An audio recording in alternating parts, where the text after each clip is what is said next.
तो I hope आप सब ठीक हो गए और आप अपनी पढ़ाई को अच्छे से कर रहे होंगे। तो इस वीडियो में हम बात करने वाले हैं कि आरआरबी एनटीपीसी की जीके को लेकर।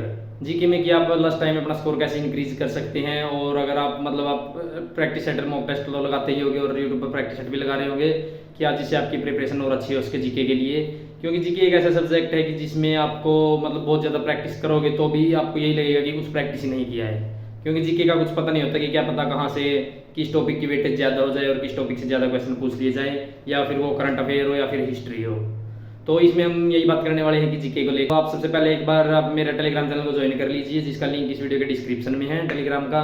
वहाँ से आप टेलीग्राम ज्वाइन कर लीजिए। वहाँ पर एक डाउट ग्रुप भी है। जैसे ही आप टेलीग्राम को ज्वाइन करेंगे, वहाँ से आप ज्वाइन करने के बाद वहाँ से आपको एक चैट का ऑप्शन मिलेगा। वहाँ से जाकर आप उस चैट को भी ज्वाइन कर सकते हैं, डाउट ग्रुप। अगर आपको कोई डाउट है तो वहाँ पर पूछ सकते हैं। वहाँ पर सभी बच्चे रिप्लाई कर देते हैं, और जब मुझे समय लगता है तो मैं भी आपको रिप्लाई कर देता हूँ।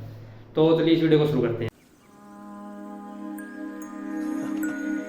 तो सबसे पहले हम बात करें कि जीके में कि जीके के लिए क्या वेटेज रहने वाली है। आपको एनटीपीसी का आपको पता ही है कि 30 क्वेश्चन मैथ के, 30 रीजनिंग के और 40 जीके के आने वाले हैं। अभी इसका कोई श्योर नहीं है कि ये क्वेश्चन मिक्स आएंगे या फिर अलग अलग सब्जेक्ट वाइज क्वेश्चन आएंगे।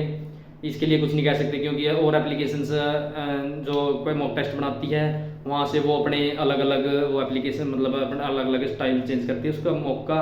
और टेक्स्ट बुक पे देखें तो हम 100 क्वेश्चन एक साथ आते हैं। तो आप वहाँ से भी टेक्स्ट बुक से भी टेस्ट लगा सकते हैं, लाइव टेस्ट भी आते हैं, और जो भी आपके बैच लिया है, पास प्रो लिया है, वहाँ से भी लगा सकते हैं, और किसी भी एप्लीकेशन से लगा सकते हैं। और मैं भी टेक्स्ट बुक पर मॉक टेस्ट वगैरह लगाता हूँ इस भी ऐप पर, वो मैं इसी चैनल पर शॉर्ट के जरिए आपको शेयर कर देता हूँ। वहाँ पर आप अपना कमेंट में बॉक्स में आप अपना स्कोर शेयर कर सकते हैं।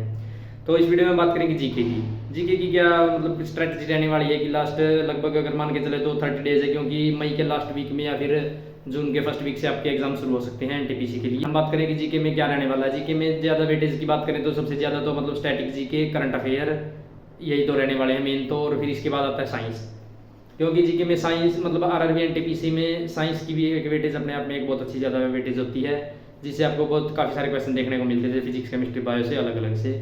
लगभग अगर बात मान के चले तो कि 10 से 12 क्वेश्चन तक आपको साइंस में देखने को मिल सकते हैं। और साथ में इसमें कंप्यूटर के क्वेश्चंस भी आते हैं। कंप्यूटर आप कहाँ से करेंगे? किसी प्रैक्टिस सेट लगा सकते हैं, या फिर कोई क्लास लगा सकते हैं जो ऐसा लगे कि भाई एग्जाम तक कंप्लीट हो जाएगी, वो क्लास लगा लीजिएगा, यूट्यूब पर कहीं भी मिल जाएंगी। और कोई बुक भी ले सकते हैं, छोटी मोटी बुक मिले तो, क्योंकि उससे और ज़्यादा एक्सप्लेन हो जाएगा ब्रीफ में। तो अब बात करें करंट अफेयर की। करंट अफेयर के लिए क्या करें? करंट अफेयर के लिए आप कुछ भी बुक पढ़ सकते हैं, कोई भी एक 2024 का प्रीवियस ईयर उठा लीजिए, क्योंकि ज़्यादा चांस है कि 2024 का करंट अफेयर आएगा इसमें। क्योंकि वो तो अलग बात है कि क्या 2023 का आ जाए, 2022 का आ जाए एक दो क्वेश्चन, लेकिन ज़्यादातर चांस है कि 2024 का ही पूरा करंट अफेयर आएगा इसमें। और हो सकता है तो जनवरी या फरवरी का इसका आ जाए, 2025 का आ जाए। तो आप कोई भी एक बुक ले लीजिए, कुमार गौरव सर की ले लीजिए, फिजिक्स वाला की ले लीजिए, कुछ भी ले लीजिए आप। जैसे मैं करंट अफेयर के लिए फिजिक्स वाला की बुक पढ़ता हूँ, तो आप वो भी ले सकते हैं। और नेक्स्ट बात करें कि स्टैटिक जीके। स्टैटिक जीके के लिए क्या करना होगा? स्टैटिक जीके के लिए आप नवीन सर है जैसे RWA से, तो वहाँ से उनकी यूट्यूब पर आपको बहुत सारी प्लेलिस्ट्स मिल जाएगी, और उनकी बुक भी है स्टैटिक जीके की, तो आप वो बुक भी खरीद सकते हैं, जिससे आप स्टैटिक जीके को अपना स्ट्रॉन्ग कर सकें। वहाँ से आप अपडेटेड बुक है, तो वहाँ से आपके ज़्यादा से ज़्यादा क्वेश्चन बन जाएंगे स्टैटिक जीके के लिए। और हो सकता है लगभग वहीं से आ जाता है, लगभग 90 to 95% तो उसी बुक से आ जाएगा। वहाँ से आप स्टैटिक जीके कर सकते हैं। और अलग अलग सब्जेक्ट्स की बात करें कि जैसे हिस्ट्री हो गया, पॉलिटी हो गया, ज्योग्राफी हो गया, इकोनॉमिक्स हो गया, इन सब के लिए आपको जैसे आप बैच से तैयारी कर रहे हैं, या जो भी आपने अपना प्रैक्टिस की है, जैसे बुक से पढ़ा है, या यूट्यूब से पढ़ा है, या फिर कोई बैच लिया है किसी टीचर्स का, वहाँ से पढ़ा है, तो उसके नोट्स आपने ज़रूर बनाए होंगे। एक बार उस नोट्स को अच्छे से रिवाइज कीजिए लास्ट टाइम पर, और फिर उसके बाद अगर आप मॉक लगाइए तो उसी से आपका जीके का स्कोर इंक्रीज होगा। और नेक्स्ट बात करें कि अगर आपका जीके में स्कोर कम क्यों जाता है और ज़्यादा क्यों नहीं हो पाता। जीके में स्कोर इसलिए कम जाता है क्योंकि हम एक बार रिवीजन कर लेते हैं, लेकिन फिर उसके बाद अगर जब टेस्ट लगाते हैं तो उसमें हम स्कोर इंक्रीज नहीं कर पाते हैं। ऐसा क्यों होता है? ऐसा होता है कि प्रैक्टिस की वजह से। एक बार तो रिवीजन कर लिया, लेकिन वो कितना याद रहता है हमें, या कितना ध्यान रहता है, कितना नहीं रहता, वो उस हिसाब से आपकी उस पर डिपेंड करता है कि आपने कितना अच्छे से उसको प्रिपेयर किया है। और अगर आप जितना ज़्यादा आप रिवीजन करेंगे उतना ही ज़्यादा आपको याद रहेगा, क्वेश्चन याद रहेंगे एज इट इज़, और वहाँ पे आप अपना स्कोर को अच्छे से बूस्टअप कर सकते हैं। इसके लिए ज़्यादा ज़रूरी है कि आप हर एक टॉपिक को अलग हर एक सब्जेक्ट को अलग अलग पढ़ें। जैसे कि हिस्ट्री को अलग पढ़ें, पॉलिटी को अलग, ज्योग्राफी को अलग, इकोनॉमिक्स को अलग, करंट अफेयर को, स्टैटिक जीके को, ऐसे करके आपको सभी सब्जेक्ट्सों को अलग अलग पढ़ना होगा। तभी आपका स्कोर जीके में इंप्रूव होगा।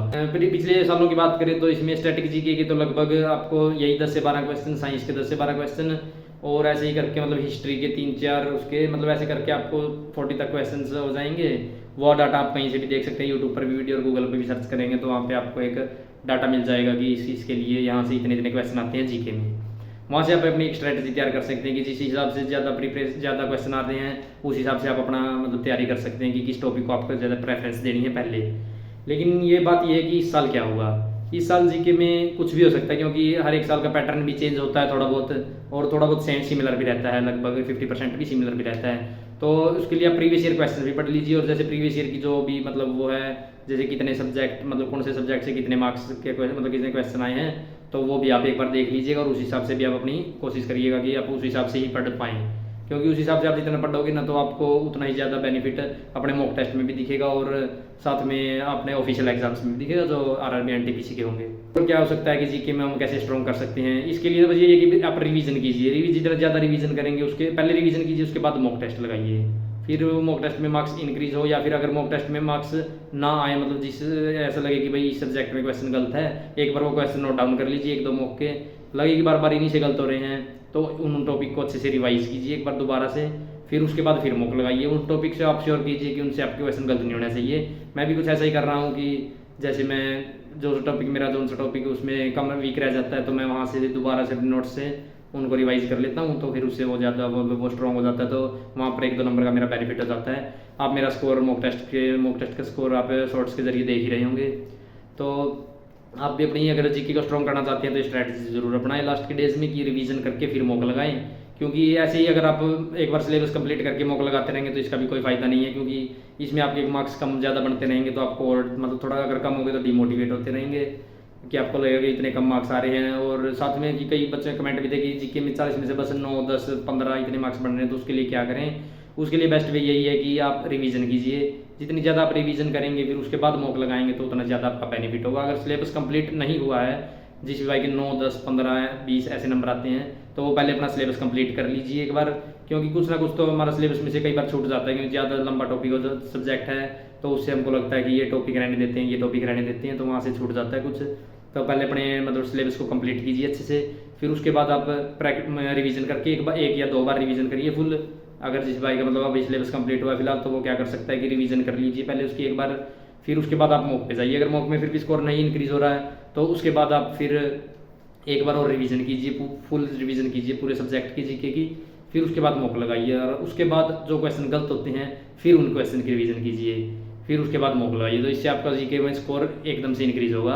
और साथ में आप अपने मैथ और रीजनिंग को भी स्ट्रॉन्ग रखिएगा, क्योंकि 60 नंबर इनके तो 40 नंबर जीके के हैं। तो अगर मैथ और रीजनिंग में पढ़े आपके मतलब क्वेश्चन ठीक होते हैं, करेक्ट होते हैं सारे, मतलब सारे नहीं, आप मान लो कि 55 तक आपके क्वेश्चन ठीक होते हैं तो आप जीके को उसमें ज़्यादा जीके को रिवाइज करके मतलब प्रिपेयर करके वहाँ से आप अपना एक अच्छा स्कोर कर सकते हैं। और सेफ स्कोर की वीडियो मैंने इस वीडियो के डिस्क्रिप्शन में भी लिंक डाल दिया सेफ स्कोर का, और मेरे चैनल पर भी है कि कितना सेफ स्कोर रह सकता है जोन वाइज, तो आप वो वीडियो जाकर देख लीजिएगा। और टेलीग्राम को जरूर ज्वाइन कर लीजिएगा, टेलीग्राम का लिंक इस वीडियो के डिस्क्रिप्शन में है। तो मिलते हैं नेक्स्ट वीडियो में मैथ की या रीजनिंग की किसी एक स्ट्रैटेजी के साथ। जय हिंद।